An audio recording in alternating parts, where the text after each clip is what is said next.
በጣም በሚገርም ሁኔታ እንግዲህ የፋንቱ ሚስጥር ወጥቷል ማለት ነው። እንግዲህ ፋንቱ ሁሉንም ነገር ለዝናሽ ነገረቻት ማለት ነው። እንግዲህ ይኸውልሽ እኛ ስንጠራጠርሽ የነበርሽ የድሮዋ ትርንጎ የአሁኗ ፋንቱ ማለት አንቺ ነሽ አይደለ? የአንቺ ማለት እኮ ትዳሬን የበጠበጥሽ ክፉ ሴት ነሽ። አሁንም ከ30 ዓመት በኋላ ልጅሽ ናሆምን ልጄ ናሆምን ነጥቀሽ እዚህ ልትሄጂ የመጣሽ ክፉ ትዳሬን ልታመሳቃቂ የመጣሽ ነሽ ብላ እንግዲህ ዝናሽ ፋንቱን በጣም ተናግራታለች ማለት ነው። እንግዲህ ያው ናሆምን እንግዲህ ታፍኖ ነበረ። ያው ይሄንን ነገር ያደረገው ደግሞ ሰንበቱ ነው። እንግዲህ በእውነት በጣም ነው የሚያሳዝነው። ሰንበቱ እንግዲህ ራሱን ለማጥፋት ዳግምን ምሎለታል። በፍጹም እኔ ልጄ ሙት ልጄ አንተን ይንሳይ በጭራሽ እኔ አይደለም ያደረኩት ብሎ ምሎለታል ማለት ነው። ናሆምን ያው እንደታገተ ታስታውሳላችሁ። ሰላም ውድና የተከበራችሁ የቻናል ቤተሰቦች ይህን ቪዲዮ ስጀምሩ ላይክ፣ ሰብስክራይብ ማድረጋችሁን አትርሱ። ስለምትከታተሉኝ ከልብ አመሰግናለሁ። እነሆ ኑሐሚን ድራማን ይዤላችሁ ቀርብ ያለው እንግዲህ ባለፈው ሳምንት እንደምታስታውሱት ሲምባ እንግዲህ ራሱን ሊያጠፋ ሲል ነበረ ያቆመው ማለት ነው። እንግዲህ ሲምባ ከሸጠባው ጋር ሆኖ እንግዲህ ተመካክሮ ያንን ዳይመንድ ሽጠን ብር እናገኛለን፣ ከዚህ ለመውጫ ከሌኩን ብር ልጁን እናግትና ብር እናምጣ ብሎ እንግዲህ ሀሳብ አምጥቶ እኔም ማውቀው ሰው አለ ብሎ እንግዲህ ከዛ ከእስር ቤት ለመውጣት ነው እንግዲህ ይህንን ሀሳብ ያመጣው ሸጠባው እንግዲህ ያው ምንም አይነት ዳይመንድ ያለው አይመስልም። ለምን ካለው ለምንድን ነው ከዚህ ለኃላፊዎቹ ተናግሮ ለምን አይወጣም ታዲያ? ነገር ግን ውሸት ይመስለኛል። እንግዲህ ያነ ዳይመንድ አለኝ እያለ እንግዲህ ሁልጊዜ አምጣ እውነቱን ተናገር ሲሉት አልናገርም በማለት በየጊዜው እጁን እየሰባበሩ እየደበደቡ ፊቱን ግንባሩን እያቆሳሰሉ ይልቁታል ማለት ነው። እንግዲህ ነገር ግን በጭራሽ አልናገርም ብሎ እንግዲህ ሲምባን ጓደኛ አድርጎ ለሲምባ ሲያማክረው ነው እንግዲህ ከዛ ከመውጣት ከእስር ቤት የመውጣት ጉጉቱ እንግዲህ በጣም አደረበት እና በዛ ላይ ደግሞ ያን ዳይመንድ በጣም ብዙ ዋጋ እንደሚያወጣ ስለነገረው ጓጓ ማለት ነው። እንግዲህ ሲምባ እና ይህንን ነገር በቃ ማድረግ አለብኝ ብሎ እንግዲህ ናሆምን አሳግቷል። ናሆምን ሲታገት ግን 4 ሚሊዮን ብር ይዛችሁ ካልመጣችሁ ልጃችንን አይናችሁ እያየ ታጡታላችሁ ብሎ ለላይኩን ይደውልለታል ማለት ነው። አጋቹ እንግዲህ ሲደውልለት እሺ ልጄ ምንም እንዳታደርጉት ያላችሁትን ገንዘብ ይዤ እመጣለሁ ይላቸዋል ማለት ነው ለአጋቾቹ። አጋቶቹ እንግዲህ ይኸውልህ ፖሊስ አስገባለሁ ምናምን ብትል ልጄን ታጠዋለህ ይለዋል። በፍጹም እኔ አልናገርም ብሎ እንግዲህ ሄዷል ማለት ነው። እውነትም ላይኩን አልተናገረም። ነገር ግን ዝናሽ ለድሮ ጠበቃቸው እንግዲህ ለመርማሪው ተናግራ የሲምባን ጉዳይ ይዞት የነበረ መርማሪ እንግዲህ ለሱ ተናግራ ልክ ሎኬሽን ልካላቸው ማለት ነው። ላይኩን ድረስ ሲል እንግዲህ ፖሊሶቹን በዛ በቀኝና በግራ ይዟቸዋል ማለት ነው። እጃቸው ላይ ካቴና አስቀምጠው እንግዲህ ይዘውት ሄደዋል ማለት ነው። ብራቸውንም ሳይበሉ እንግዲህ ያው እንትን ብሏል ማለት ነው። ናሆም ተፈትቷል በጣም ደስ በሚል ሁኔታ እንግዲህ ወደ ቤት ከገባ በኋላ እዩልሽ ዝናሽ ማለት ነው ፋንቱን እዩልሽ ልጄ ከታገተበት ሲመለስ እዚህ አንቺ ማየት የለበትም። ስለዚህ ሂጂ ውጪ፣ የምትፈልጊውን ብር ያክል እንስጥሽና ውጪ ከዚህ ትላታለች። በፍጹም ልጄ እውነቱን ሳያውቅ እኔ ከዚህ ቤት ንቅንቅ አልልም።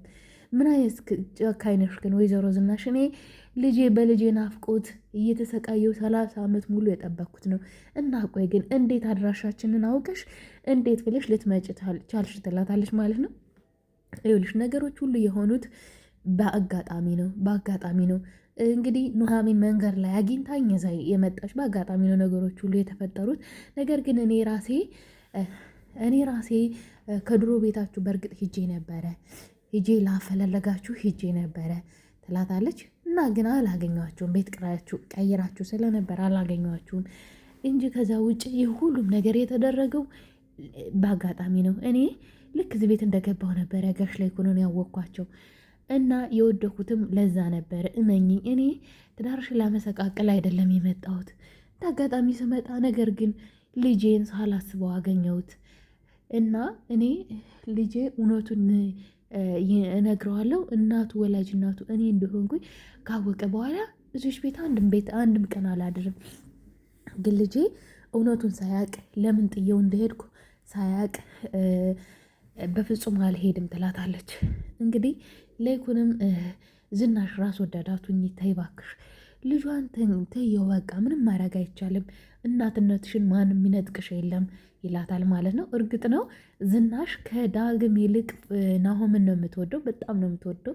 ለምን ደረቅ ጡቷን አጥብታ ያሳደገችው ናሆምን ነው ማለት ነው። እንግዲህ ዳግምን ትታው አባቱ ላይ ሕፃን ልጅ አራስ ልጅ ነው እንግዲህ ትታበት የመጣች እናትም አባትም ሆኖ ያሳደገው እንግዲህ ሲምባ ነው ማለት ነው ዳግምን። እሷ ግን በተቃራኒው ያልወለደችውን መንገድ ላይ ተጥሎ በሯ ላይ ተጥሎ ያገኘችውን ናሆምን ግን እቅፍ አድርጋ እንደ እናት አሳድገዋለች ማለት ነው። እንግዲህ ናሆም አንድም ቀን እንኳን የእናትነት ጥያቄ ጠይቆሽ አያውቅም። ለምንድን ነው ራስ ወዳድ ምትሆኚው ይላታል ማለት ነው። ላይኩን እንዴ በእርግጥ አሁን ምንም ዝናሽ ምንም ጥፋት የለባትም። ለምን እንደ ልጇ ስለምታየው አሁን መጣ ከ30 ዓመት እንደዚህ ራሱን ከቻለ በኋላ ሰርጉን ለመሰረግ ለመደገስ እያየች በጉጉት በምጠብቅበት ሰዓት ያው ድንገት መታ እንግዲህ ፋንቱ ልጅ ነው ማለት በጣም ከባድ ነው። ለምን ትጎዳለች? እርግጥ ነው ኤሚም ልጇ አለች፣ ዳግምም ልጇ የወለደችው ልጇ ነው። ነገር ግን የናሆም ይለያል። ለምን አቅፋ ነው ያሳደገችው። ዳግምን ግን ምንም አላሳደገችውም ማለት ነው። ልዩነቱ ይሄ ነው እንግዲህ ምንም የጎደለበት ነገር የለም። ናሆም ምንም የጎደለበት ነገር የለም ማለት ነው። አሳድገው ክብክብ አድርጋ ነው ያሳደገችው ማለት ነው ወይዘሮ ዝናሽ። እና አሁን እንዴት ጨካኛዋ እናትህ እሷ ናት፣ ጥላ ሄደች እሷ ናት አለችው ማለት ነው በስተ መጨረሻ።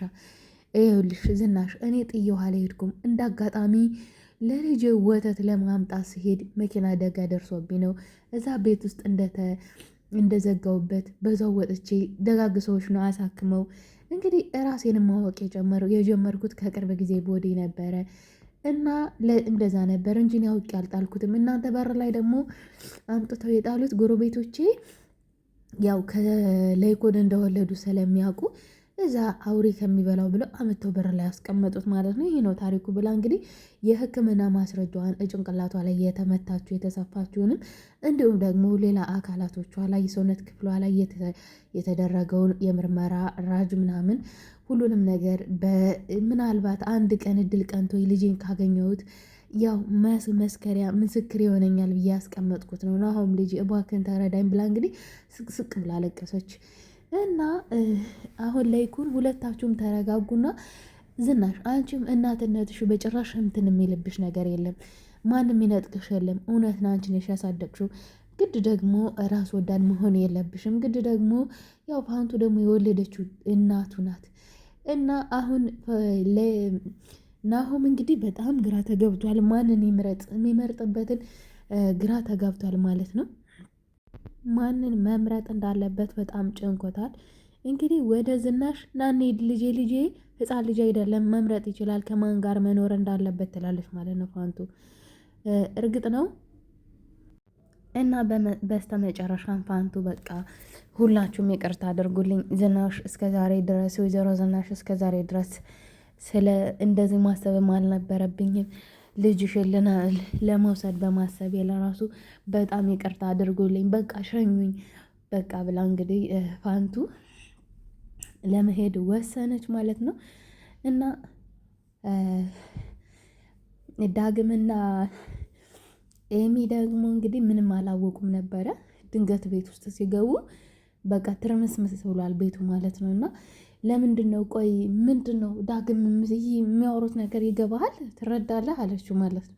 ኧረ እኔ ምንም አልገባኝም ምንድን ነው ቆይ ፋንቱ እውነት የወንድሜ የናሆም እናት ወላጅ እናት ናት አለች ማለት ነው ኤሚ ማለት ነው። አዎ ልጄ በቃ እውነቱ የተደበቀው የቤታችን ሚስጥር የነበረው እንግዲህ ይሄ ነው በቃ አሁን ሁሉ ነገር ሚስጥር የሚባል ነገር የለም። በቃ ሁሉ ነገር አልቋል። ሚስጥር የተባለው እስከ ዛሬ ድረስ ደብቀው የነበረውም ፋንቱ ይህን ሚስጥር ነበረ እና አሁን እውነቱ ወጥቷል። ስለዚህ እንግዲህ ዝናሽም ደግሞ በእውነት ራስ ወዳድ ሁኜ ስላስቀየምኩሽ በጣም ይቅርታ ትላታለች። እና በጣም አመሰግናለሁ ምንም ችግር የለውም ብላ እንግዲህ በቃ እንዴ እውነት ኤሚ ማለት ነው አሁን የምተነፍሳት አየር ለራሱ ባንቺ ምክንያት ነው። እባክሽን ይቅርታ አድርጌልኝ ፋንቱ፣ እባክሽ ይቅርበኝ። ምክንያቱም ብዙ ነገር ተናግሬሻለሁ ቤተሰቦችን አስበልጬ እና እባክሽ ይቅርታ አድርጌልኝ ትላታለሽ። ሀይ ኤሚ አንቺ ምንም ያጠፋሽው ነገር የለም የኔ ልጅ፣ ምንም ያጠፋሽው ነገር የለም። በቃ ሁላችሁም ይቅርታ አድርጉልኝና በቃ አሰናብቱኝ አለች ማለት ነው። እንዴ እና አሁን በቃ ግራ ገብቶት ቆሞ ጸጥ አለ ማለት ነው። ምክንያቱም በቃ እንዴ ለምን ትሄጃለሽ? በቃ ተረጋጊና ነገሮችን እንደሚሆን እናደርጋለን ይላታል። አይ መሄድ አለብኝ ልጄ፣ በቃ ዋናው አንተ ማወቅ ነው። በቃ እውነቱን ስለተረዳይ ደግሞ በጣም አመሰግናለሁ ትለዋለች ማለት ነው። እንግዲህ ዝናሽም ደግሞ ወደ ክፍሏ ሄደች። በቃ እና ሄደችና ልጄ እባክን በቃ እውነት በእኔ ያዝነብኛል ተናደብኛል እንዴ አለችው ማለት ነው። ዝናሽ ኧረ እማዬ አንቺ ምን አድርገሽ ነው እኔ ላዝንብሽም እንትን ልልሽ የምችለው? ለምን ሲጀመር እኔ አላውቃትም። እንግዲህ ድንገት መታ ድንገት ለሄደች እናት ደግሞ እኔ ምንም አላስብም። አሁን እኔ ትኩረት ማድረግ ያለብኝ ወደ ሰርጉ ነው አለ ማለት ነው። እና ለዳግም እንግዲህ ዳግም ጋር ሆነው በረንዳ ላይ እያወሩ ነበረ። ዳግም ደግሞ አይ አንተ እናትን የግድ እንትን ማለት አለብህ። አሁንም ቢሆን የረፈደ ነገር የለውም። እስከ ዛሬ ነበር ማድረግ የነበረብኝ፣ ከመሄዷ በፊት ነበር ማድረግ የነበረብኝ ሲለው አይ ችግር የለውም አሁንም ቢሆን ገና ነው አልረፈደም አለ ማለት ነው። እንግዲህ ተከተላት ብሎ እምቢ ብላ ሄደች ማለት ነው። ፋንቱ ሄደና እንግዲህ ዳግምን ሄድና እስቲ ፈልጋት የምትገባበትን ተከታተላት ይለዋል ማለት ነው። ለይኩን ቢወጣ እንዲሁ ከምን እንደተሰለበች አላገኛትም ማለት ነው። ዳግም ወደዛ ቢል ወደዚህ ቢል ምንም አላገኛትም። እንግዲህ የጩና እህት ደግሞ በእውነት ቆማ መሄድ ጀመራለች በጣም ደስ በሚል ሁኔታ። እንግዲህ ክፉ ሰው ወደ መልካም ስራ ይመለሳል ማለት እንግዲህ በጣም ደስ በሚል ሁኔታ።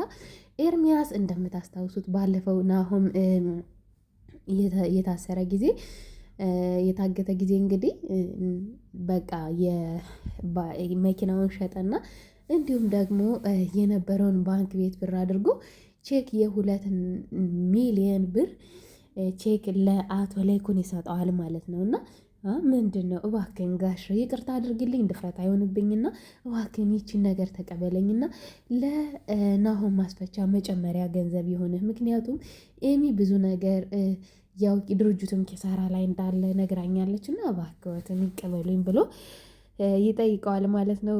ኤርሚ እንዴ ምን ማለት ነው?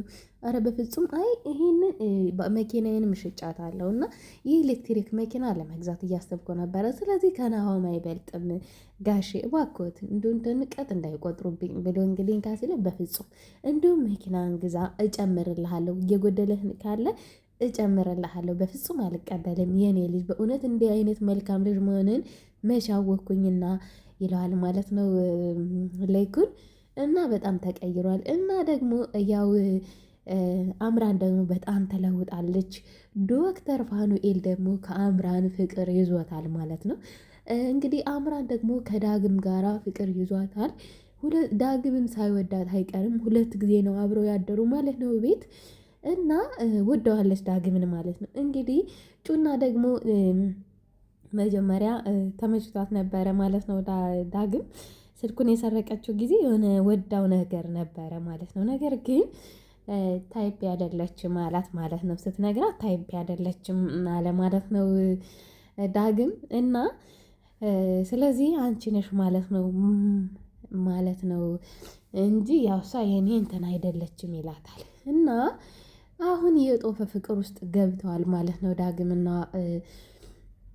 አምራን ማለት ነው። አምራን ደግሞ በጣም ተቀይራለች። ዶክተሩ ደግሞ ወዷታል። ሚስቴን ትመስያለሽ፣ ሲቀጥል ደግሞ ስራ ከኔ ጋር መስራት አለብሽ፣ በየቀኑ አንቺን ማየት እፈልጋለሁ። በቃ በጣም ብዙ መልካምን ነገሮች አሉሽ አምራን እና እባክሽን ከኔ ጋር ስሪ ይላታል። እንግዲህ ለምግብ አብሳይነት ደግሞ ጩናን እንድትገባ እየመከረቻት ነው ማለት ነው። እንግዲህ ስርቆትን አቁሚና ከዚህ በኋላ የምን ስርቆት የምን ለእህትሽ ብለሽ አይል ነበረ ስትሰርቂ ነበር። አሁን ደግሞ እግዚአብሔር ይመስገን እህትሽ ድናለች በዶክተሩ ያው ምን ይሳነዋል ዶክተሩ እግዜር ይስጠውና ስለዚህ ያው አድኖልሻል ከእግዚአብሔር በታች። ስለዚህ አሁን አንቺ ስለ ስርቆት እንድች ብለሽ እንዳታስቢ እንዳታለሚ ሁለተኛ ትላታለች። አይ እኔ ችግር የለውም እኔ ምንም ችግር የለውም ግን ምግብ መስራት እኔ ምንም ነገር አልችልም ትላታለች። አይ ትሞክሪያለሽ የግድ መግባት